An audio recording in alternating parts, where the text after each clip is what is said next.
We are continuing our build-up here to the Betfred World Matchplay 2026 in Blackpool, and we're here with none other than two-time back-to-back World Champion, AD Lewis. AD, how are you doing? I'm all good, thank you. Yes, all good, Paul, thank you. And what are your sort of, recent escapades, and where have you been, and where are you going? So I've just had, I think it's probably about 3 weeks off. Now I'm over here in Cork, really enjoying it. Doing the exhibition scene at the moment still, so yeah, just enjoying my life at the minute. And like I say, we're building up to the Betfred World Matchplay, yes. And it's a competition you've played in many times before. Yes. Does this time of year sort of bring back, those memories and those certainly, sort of feelings? Yeah, it certainly does. I think the Matchplay being my favourite tournament. I've always loved the Matchplay. I just think I think personally, from me, I think from coming off the back of the Premier League, obviously that finishes at the end of May. Is it the end of May? Yes. Thank goodness. Sorry, I do apologise. and then obviously you've got that call the football crowd, haven't you, during the Premier League nights, and then to go on to the Matchplay, which is to me is like proper dart fans, and I think I've always just thrived on that. I've loved it. Yeah. And what is it like to play in as a venue, the Winter Gardens? It's just iconic. I think everything about it. I just think it's fantastic. Do you know what I mean? Just like I say, from the crowd, the atmosphere, even the build up to it, everybody's like looking at the draw, and it's unbelievable. Yeah. And what are your sort of earliest memories of the Matchplay? Because you'd have been a sort of fan of the sport, wouldn't you? Yes, of course, yeah. So what stands out for me about the Matchplay, my early memories would have been it'd have been Phil Taylor hitting the 9 darts against Chris Mason for the £100,000, and I think he was telling everybody beforehand that I'm going to hit it today, and yeah, fair play to him. Yeah.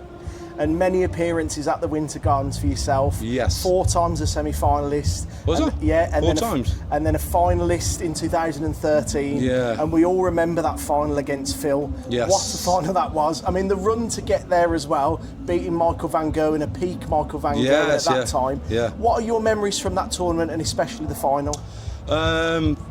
Obviously, when I played, like I said, MVG in the semi-final, what a cracking game. I think we both averaged probably 107 maybe.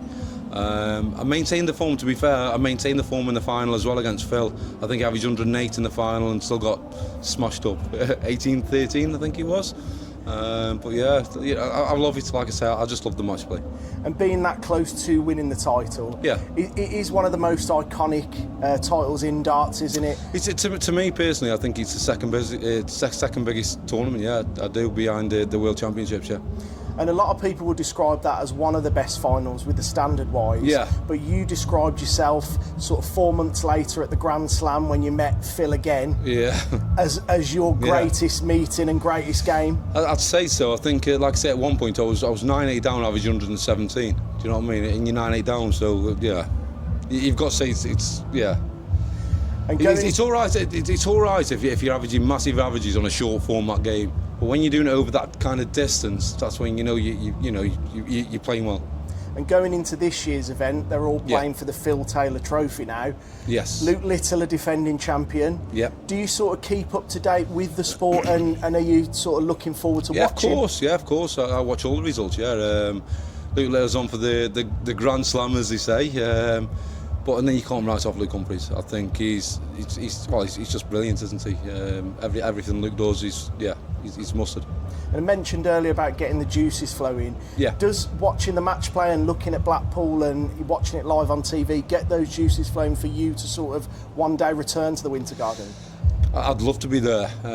2027. If I could, I mean, you're 6 months behind. Say personally, like if I did get my tour card back in January, you're always 6 months behind on the Pro Tour order merit. So it's very doubtful unless you're winning like on a regular basis. It'd be very difficult to make it there. But if I could make it in 2028, I'd love to be there.